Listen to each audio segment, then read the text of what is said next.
Hello everyone, स्वागत है आप सभी का स्टडी 5.6 में। आज आप सभी को जो घातांक का चैप्टर है, धनात्मक एवं ऋणात्मक घातांक वाले सवाल आज आपको बताए जाएंगे और आपका चैप्टर आज पूरी तरह से समाप्त हो जाएगा। तो इसमें देखिए बहुत टाइप के प्रश्न बनते हैं, हर एक टाइप के प्रश्न को कराएंगे।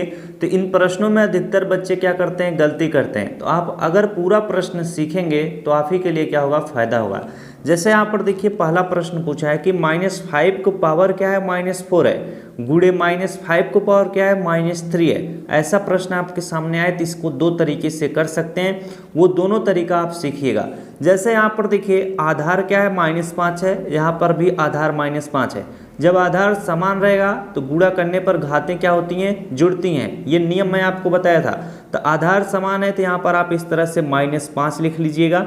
अब यहाँ पर मैं क्या बताया, अगर आधार समान है तो गुणा करने पर घातें जुड़ेंगी, यानी -4 करेंगे, फिर इसके बाद जुड़ना है तो प्लस का चिन्ह लाएंगे, फिर -3 है तो -3 का इस तरह से हम चिन्ह लाएंगे। इतनी बात सभी को समझ में आई होगी।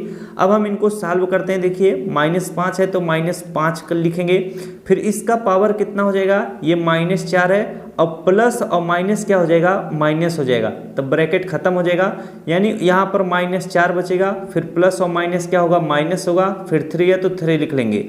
अब आपको मालूम चल गया होगा कि -5 का पावर कितना आ चुका है, -4 -3 कितना होगा, माइनस माइनस प्लस होता है, तो 4 3 कितना हो जाएगा, 7 हो जाएगा। लेकिन यहाँ पर चिन्ह क्या होगा, माइनस का लगेगा। मैं आपको बताया था कि जिस भी चिन्ह के सामने वाली संख्या बड़ी होगी उसी का चिन्ह लगता है। तो -5 को पावर कितना आ चुका है, -7 आ चुका है। अब अगर आप इसको भी आंसर कर सकते हो, लेकिन शुद्ध रूप से जो आपकी किताबों में दिया गया है, अगर पावर माइनस में है तो उसको आपको प्लस में करने के लिए क्या करना पड़ेगा, ये जो -5 लिखा है सबसे पहले 1 लिखिएगा। अब बटे का चिन्ह बनाएंगे, इसके नीचे ये जो -5 है इसके नीचे आप लिखेंगे -5। अब ये जो पावर -5 पावर -7 था, अब आप इस तरह से लिख सकते हैं, यानी -5 को पावर अब 7 आ चुका है। ये आपका क्या होगा, आंसर होगा। इतनी बात समझ में आई। अब दूसरा तरीका जरा उसको सीखिएगा, वो सेम इसी तरह से है। अब दोनों तरीके जब आप सीखे रहेंगे तभी आप अच्छे से सॉल्व कर पाएंगे। अब यहाँ पर देखिए -5 है तो ये -5 पावर -4 है, तो इसको अगर हमें पावर को प्लस में करना हो तो हम 1 बटे क्या लिख लेंगे, -5 लिखेंगे। अब इसका पावर हम क्या लिखेंगे, 4 लिखेंगे। इतनी बात समझ में आई। अब बीच में गुणे का चिन्ह है तो गुणा का चिन्ह बनाएंगे। यहाँ पर भी -5 का पावर -3 है तो यहाँ पर भी हम क्या 1 लिखेंगे, और -5 का पावर क्या लिख लेंगे, -3 है तो यहाँ पर हम 3 अब लिखेंगे। इतनी बात समझ में आई।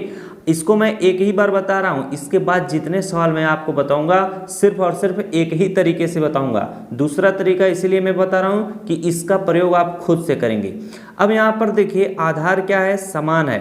यहाँ पर -5 का पावर 4 है, यहाँ पर भी -5 का पावर क्या है, 3 है। जब आधार समान है तो गुणा करने पर घातें जुड़ेंगी, तो इसे हम क्या लिख सकते हैं, 1 ऊपर है तो 1 का गुणा 1 में होगा तो 1 ही हो जाएगा, बटे क्या हो जाएगा, -5 आधार है तो -5 का पावर 4 3 को जोड़ लेंगे, 4 3 कितना हो जाएगा, -5 को पावर 7 हो जाएगा। वही आंसर देखिए यहाँ पर भी आया है 1/-5 पावर 7, और वही आंसर यहाँ पर कितने शॉर्ट में आ चुका है, 1/-5 पावर 7। अब चलिए मैं आपको दूसरा प्रश्न कराता हूँ, जरा उस चीज को समझिएगा। अब यहाँ पर देखिए -25 का पावर क्या है, -3 है। अब पावर अगर माइनस में है तो इसको आप इस तरह से लिख सकते हो, 1 बटे क्या लिख सकते हो, -25 का पावर आप क्या लिख सकते हो, जो -3 पावर में था अब प्लस में हो जाएगा। अब यहाँ पर इतनी बात आपको समझ में आ गई।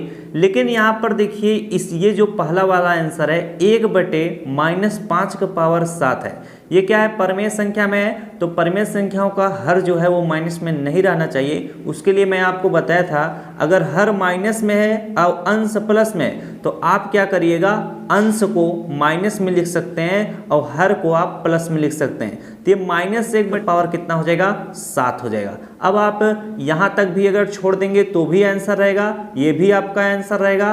और शुद्ध रूप से निकालना चाहें तो 25 गुणे 25 गुणे इस तरह से 7 बार करके उसको भी निकाल सकते हैं। लेकिन घातांकों के सवाल में आप यहीं तक करके छोड़ दीजिएगा। अब वही चीज यहाँ पर भी देखिए आपको सीखना है। -25 का पावर -3 था, तो इसे आप 1 बटे -25 का पावर 3 लिख सकते हैं। लेकिन परमेय संख्याओं में जब आपका हर माइनस में नहीं रहना चाहिए, तो अगर अंश प्लस में है तो उसको हम क्या कर देंगे, माइनस में लिख देंगे। और अगर हर माइनस में है तो उसे हम क्या अब प्लस में लिख देंगे, तो 25 का पावर कितना हो जाएगा, 3 हो जाएगा। अब इसका मान क्या होगा, जरा इस चीज को सीखिएगा। अगर -1/25 का पावर 3 है तो ऊपर -1 ही रह जाएगा और नीचे आपका 25 का पावर 3 यानी 25 गुणे 25 गुणे 25 इस बार 3 से लिखना पड़ेगा। तो जब आप 25 गुणे 25 गुणे 25 3 बार करेंगे तो 15,625 आ जाएगा। -1/15,625 इसका फाइनली क्या होगा, आंसर होगा। अब बहुत से बच्चों के दिमाग में आ रहा होगा अगर ऊपर भी माइनस हो तो क्या होगा, तो अगर आपको परिमेय संख्याओं का जोड़ घटाव आता होगा तो आप आसानी से कर लेंगे, इसीलिए वो सारी चीज़ें मैं पहले बताया हूँ। अगर यहाँ पर भी माइनस हो तो दोनों चीज़ें ऑटोमेटिक प्लस में लिखी जाएंगी। अगर -1/-25 होता तो इसे हम 1/25 का पावर 3 लिखते। अब चलिए मैं आपको दूसरा टाइप का प्रश्न कराता हूँ, उसको ध्यान से समझिएगा। अगला सवाल है आपका, देखिए दूसरा है 2 का पावर 5 इंटू 16 का पावर -2 भागे 2 का पावर क्या है, -3 है। इससे भी सवाल को आप दो तरीके से सॉल्व कर सकते हो, जैसे मैं आपको पहला बताया। अब यहाँ पर मैं एक ही तरीके का प्रयोग करूँगा, अगर दोनों तरीका बताता हुआ चलूँगा तो वीडियो काफ़ी बड़ा हो जाएगा। तो ध्यान से समझिएगा, 2 का पावर 5 है तो इसे आप क्या लिखेंगे, 2 का पावर 5 ही लिखेंगे। अब 16 लिखा हुआ है, आपको क्या करना है, बीच में क्या है, गुणे का चिन्ह है, ये भी गुणे का ही चिन्ह बन जाएगा। तो 16 को भी अगर आप 2 के पावर के रूप में लिख देंगे तो आपका काम बन जाएगा। ये सारी चीज़ें आपको दिमाग लगाने वाली चीज़ें हैं, वरना आप नहीं सॉल्व कर पाओगे। तो 16 को अगर आप इस तरह से लिखें, 2 का पावर क्या कर दें, 4 कर दें। 2 का पावर 4 का मतलब 2 इंटू 2 इंटू 2 इंटू 2 4 बार करेंगे तो 2 गुणे 2 2 गुणे 2 तो 16 आ जाएगा। अब 16 को हमने 2 को पावर 4 लिखा, अब इसका पावर क्या था, -2 था। तो आप इसको इस तरह से लिख सकते हैं, ब्रैकेट लगाकर क्या, -2 आप लिख सकते हैं। इसके बाद भाग का चिन्ह है तो आप भाग वाले चिन्ह को क्या कर सकते हैं, गुणे के चिन्ह में बदल सकते हैं, लेकिन अगर अभी मैं आपको बताऊंगा तो नहीं समझ पाएंगे। अब भाग का चिन्ह है तो आप भाग का ही चिन्ह बनाइए। 2 का पावर क्या है, -3 है, पावर क्या है, माइनस में है, तो इसको प्लस में करने के लिए आप क्या करेंगे, 1/, जो 2 लिखा हुआ है इसको नीचे लिखिए। अब जो -3 है उसको आप 3 लिख सकते हैं। यहाँ तक तो आपको अच्छे से समझ में आ ही जाना चाहिए। अब यहाँ पर बराबर का चिन्ह लाएंगे, 2 का पावर 5 है तो 2 का पावर 5 लिखेंगे। इनटू का चिन्ह बनाएंगे, यहाँ पर देखिए 2 का पावर 4 है, फिर उसका पावर क्या है, -2 है। तो इन दोनों का आप क्या करेंगे, गुणा करेंगे पावर का, तो 4 दूना कितना हो जाएगा, 8 हो जाएगा। तो यहाँ पर 2 का पावर कितना हो जाएगा, -8 हो जाएगा। 4 गुणे 2 करेंगे तो -8 आएगा। अब भाग का चिन्ह है तो आप गुणे का चिन्ह बनाएंगे। अब 1/2 का पावर 3 है, तो जब भाग का चिन्ह था इसे आप गुणे का चिन्ह बनाएंगे तो जो नीचे 2 का पावर 3 है ये ऊपर लिखा जाएगा, यानी भिन्न का अगर आप भाग पढ़े होंगे तो आपको आएगा। तो 2 का पावर 3 इसको ऊपर लिखेंगे, 1 जो है इसको आप नीचे लिख सकते हैं। अगर यहाँ पर नीचे सभी के नीचे आप 1 लिख सकते हैं, अगर किसी के भी नीचे नहीं है तो इसका मान यहाँ पर कुछ भी नहीं रह जाएगा अगर गुणे का चिन्ह बीच में है। अब यहाँ पर देखिए कितना आ चुका है, 2 का पावर 3 आ चुका है, और यहाँ पर 2 का पावर 5 है, यहाँ पर 2 का पावर -8 है, बीच में गुणे का चिन्ह है, आधार यहाँ पर 2 है, यहाँ पर भी 2 है, यहाँ पर भी 2 है। जब आधार क्या है, सभी के समान है तो यहाँ पर हम 2 लिखेंगे। अब गुणा करने पर क्या होता है, घातें जुड़ती हैं, तो घात क्या है, 5 है। फिर यहाँ पर मैं इसको अलग से सॉल्व करके बताता हूँ, 5 हो जाएगा। यहाँ पर माइनस है लेकिन आपको जोड़ना है तो बीच में प्लस का चिन्ह बनाना है, फिर -8 है तो इसी ब्रैकेट में -8 लिखेंगे। अब फिर आपको जोड़ना है तो प्लस का चिन्ह लाएंगे, यहाँ पर क्या है, पावर 3 है तो यहाँ पर हम +3 करेंगे। अब आप इनको जोड़िए, 5 और प्लस और माइनस क्या हो जाएगा, माइनस हो जाएगा। तो 5 माइनस क्या करेंगे, 8 करेंगे तो कितना आएगा, -3 आएगा। फिर यहाँ पर क्या है, +3 है तो +3 लिखेंगे, -3 और +3 क्या हो जाएगा, 0 हो जाएगा। कितना हो जाएगा, 0। तो यहाँ पर 2 का पावर कितना आ जाएगा, 0 आ जाएगा। अगर किसी संख्या का पावर 0 है तो उसका मान कितना होता है, 1 होता है, यानी इसका आंसर क्या होगा, 1 होगा। इनको देखिए सॉल्व करने का तरीका, सबसे पहले ब्रैकेट वाले सवाल हैं तो ब्रैकेट को देखिए, ये क्या है आपका, मझला ब्रैकेट है, बड़ा ब्रैकेट नहीं है तो बड़ा ब्रैकेट के बाद हम मझला वाले ब्रैकेट को देखेंगे। फिर यहाँ पर देखिए छोटा ब्रैकेट लगा है, यहाँ पर भी छोटा ब्रैकेट लगा है, यहाँ पर +3/4 है। तो सबसे पहले हम क्या, छोटे वाले कोष्ठक को सॉल्व करते हैं, तो अन्य चीजें हम उसी तरह से लिखते हैं। यहाँ पर मझला कोष्ठक है, यहाँ पर 4 गुणे 5 का पावर क्या है, -2 है, तो 4 गुणे 5 कर लीजिए, कितना हो जाएगा, 20 हो जाएगा। 20 का पावर क्या हो जाएगा, -2 हो जाएगा। इतनी बात आप सभी लोगों को समझ में आ ही गई होगी। इसके बाद यहाँ पर देखिए भाग का चिन्ह है, तो भाग का चिन्ह है तो इसे आप गुणे का चिन्ह इस तरह से लिखकर 1/10 जो है तो 10 क्या हो जाएगा, ऊपर हो जाएगा, तो 10 का पावर कितना हो जाएगा, 2 हो जाएगा। अब नीचे देखिए, इसका मतलब क्या था कि 1 का भी पावर 2 था और 10 का भी पावर 2 था। नीचे आप अगर बटे 1 लिखेंगे तो कोई अभी मतलब नहीं है, बटे 1 लिख देंगे तो कोई भी मतलब नहीं होगा, तो उसको मत लिखिए। इसके बाद आपका मंझला कोष्ठक है तो मंझला कोष्ठक लगाइए, +3/4 है तो +3/4 लिखिए। अब देखिए आपको क्या करना पड़ेगा, 20 का पावर क्या है -2 है, 20 का पावर क्या है -2 है, तो -2 है तो इसको प्लस में करने के लिए क्या करना पड़ेगा, यहाँ पर 1 बटे इसको हम क्या लिख देंगे, 20 का पावर क्या लिख देंगे 2 लिख देंगे। इतनी बात समझ में आई। यहाँ पर देखिए 10 का पावर 2 है, गुणे क्या हो जाएगा 10 का पावर 2 हो जाएगा, मझला ब्रैकेट लाएंगे, +3/4 है तो +3/4 लिखेंगे। यहाँ तक सभी को अच्छे से समझ में आ ही गया होगा।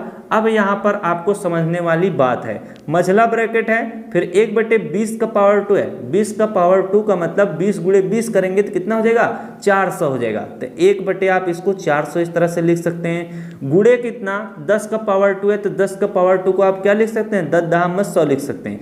वैसे इसको मैं डायरेक्ट सॉल्व कर दूं तो एक ही लाइन में इसका उत्तर आ जाएगा, लेकिन आपको समझाना भी है। अब देखिए 100 से हम 400 को काट सकते हैं, 100 के 100 100 चौके 400 हो जाएगा, यानी 1/4 गुणे 1 आया है। अब यहाँ पर मझला ब्रैकेट है इसको लाएंगे, +3/4 है तो 3/4 लिखेंगे। अब यहाँ पर हम मझला ब्रैकेट को क्या करेंगे खत्म करेंगे, तो यहाँ पर मझला ब्रैकेट खत्म हो जाएगा, 1/4 गुणे 1 था तो 1 का गुणा 1 के साथ करेंगे तो 1 बटे कितना नीचे 4 है तो 4 लिखेंगे। मझला ब्रैकेट खत्म करेंगे, +3/4 है तो प्लस हम क्या 3/4 लिखेंगे। अब ये भिन्न का जोड़ की तरह बन चुका है, आधार आपका हर आपका क्या है समान है, तो आपका अंश क्या हो जाएगा जुड़ जाएगा, तो 3 1 कितना हो जाएगा 4 हो जाएगा, नीचे बटे में क्या हो जाएगा हर बराबर है तो 4 लिखेंगे, 4 से 4 कटेगा, इसका आंसर 1 आएगा। तो कितने आसान तरीके से मैं आपको बताया। अगर एक बार फिर से आपको मैं प्रश्न को दिखा दूं तो काफी लोग डर जाते हैं, क्यों, क्योंकि इसमें देखिए पावर वाला भी है और इतने सारे ब्रैकेट भी लगे हैं, तो इस प्रश्न को अधिकतर बच्चे छोड़ते हैं। चलिए एक प्रश्न और आपको कराते हैं, जो बच्चा वीडियो को अंत तक देख रहा होगा, हर एक प्रश्न को सीख रहा होगा तो काफी अच्छी बात होगी। अब ये देखिए आपका अगला प्रश्न है, काफ़ी बड़ा प्रश्न है, एग्जाम में इसी टाइप से प्रश्न पूछा जाएगा। अगर आप जितना भागेंगे तो आप इसको कभी नहीं सॉल्व कर पाएंगे। बहुत ही इजी तरीका बता रहा हूँ, बस आप तरीके को आप समझ लेंगे तो आपसे जितना भी बड़ा प्रश्न पूछा जाएगा आप सॉल्व कर लेंगे। तो यहाँ पर देखिए, यहाँ पर आपको क्या बड़ा ब्रैकेट दिखाई दे रहा है कि नहीं, दिखाई दे रहा है। अब बड़ा ब्रैकेट के अंतर 3/5 का पावर 0 है, +3/5 का पावर 1 है, +3/5 का पावर क्या है 2 है, भागे 7/5 का पावर 2 है। तो नियम क्या कहता है, सबसे पहले आप ब्रैकेट वाले को सॉल्व करेंगे, ये नहीं कि डायरेक्ट भाग को सॉल्व करने लगे। अब सबसे पहले ब्रैकेट को सॉल्व करेंगे तो उसके अंतर्गत सबसे पहले छोटा ब्रैकेट को सॉल्व करेंगे। चलिए इसको हम सॉल्व करते हैं। बड़ा ब्रैकेट इस तरह से लगाते हैं, 3/5 है, किसी भी संख्या का पावर 0 है तो उसका मान कितना होता है 1 होता है। प्लस का चिन्ह लेंगे, 3/5 का पावर 1 है तो इसका मान कितना होगा 3/5 ही होगा। प्लस का चिन्ह में आएंगे, यहाँ पर 3 का पावर 2 है तो इसका मतलब 3 त्रिका कितना हो जाएगा 9 हो जाएगा, 5 का पावर 2 का मतलब 5 बचे 25 हो जाएगा। अब बड़ा ब्रैकेट लाएंगे, भाग का चिन्ह है, भाग बनाएंगे, 7/5 का पावर कितना है 2 है, तो इसे हम चाहें तो इसे आप अभी भी सॉल्व कर सकते हैं। 7 सते कितना हो जाएगा 49 हो जाएगा, तो यहाँ पर 49 लिख लीजिएगा, बटे 5 का पावर 2 का मतलब 5 बचे 25 हो जाएगा। अब इनको आप जोड़िएगा, अब यहाँ पर 1 है तो इसका मतलब ये नहीं कि 1 को किनारे कर दें, जब अगर प्लस हो और माइनस हो और 1 लिखा हो तो उनको साथ में सॉल्व करिएगा। जब गुणा और भाग रहता है तब आप इनको क्या कर सकते हैं किनारे कर सकते हैं, क्योंकि किसी भी संख्या के साथ गुणा होगा तो उसका मान उतना ही रह जाता है। चलिए अब यहाँ पर 1 बटे क्या 1 करेंगे, 1 5 और 25 का लासा लेंगे यानी एलसीएम, क्योंकि ये भिन्न का जोड़ बन रहा है तो इसका एलसीएम क्या होगा 25 होगा। तो यहाँ पर मैं 25 लिख देता हूँ। काफ़ी वीडियो में मैं एलसीएम का ट्रिक बताया हूँ कि डायरेक्ट कैसे आपको पता चल जाता है कि इसका एलसीएम 25। अब आप 1 का पहाड़ा पढ़िए, जब तक 25 नहीं आता तो 1 25 हम 25 होता है तो 25 का गुणा अंश में करेंगे तो 25 1 के कितना होगा 25 होगा, यानी भिन्न का जोड़ घटाव आपको आना चाहिए। 5 से हम 25 को काटेंगे तो 5 पचे 25 होगा, 5 बार में कटा है तो 3 में गुणा करेंगे, 5 3 कितना होगा 15 होगा। अब यहाँ पर देखिए 25 है, यहाँ पर भी 25 है तो 25 1 के 25 होगा, तो 1 बार में कटा है तो 9 के कितना होगा 9 ही रह जाएगा। अब हम क्या ब्रैकेट को इस तरह से बंद कर रहे हैं, यहाँ पर भागे कितना 49/25 है तो 49 बटे हम 25 लिख रहे हैं। इतनी बात समझ में आई। अब आप इनको सॉल्व करिएगा, 25 15 और 9 को आप क्या करेंगे जोड़ेंगे। तो चलिए जोड़ लीजिए, यहाँ पर 5 5 कितना हो जाएगा 10, 10 में 9 जोड़ देंगे कितना हो जाएगा 19 हो जाएगा, 19 9 लिख लीजिएगा। अब 2 1 कितना हो जाएगा 3 हो जाएगा, 2 1 कितना हो जाएगा 3 हो जाएगा। अब 3 1 कितना हो जाएगा 4 हो जाएगा, यानी 49 बटे कितना आ चुका है 25 आ चुका है। अब मैं इस ब्रैकेट को तोड़ता हूँ, भाग का चिन्ह है तो गुणे का चिन्ह बनाएंगे, 49/25 है तो इसे उल्टा लिखेंगे, 25/49 लिखेंगे। अब 25 से 25 कटेगा, 49 से 49 कटेगा, इसका मान कितना होगा, 1 होगा। यानी प्रश्न इतना बड़ा था, उत्तर कितना आया है, 1 आया है। तो आज का वीडियो आप सभी लोगों के लिए काफ़ी मस्त रहा होगा, क्योंकि इसमें मैंने बहुत टाइप के प्रश्न आपको समझाए हैं। तो घातांक में अब आप सभी लोगों को कोई भी समस्या नहीं होनी चाहिए। मिलते हैं आप सभी लोगों से नेक्स्ट वीडियो में किसी और टॉपिक के साथ। वीडियो अच्छा लगा तो वीडियो को लाइक, चैनल पर पहली बार आए तो चैनल को जरूर सब्सक्राइब कीजिएगा। Thanks for watching, all of you.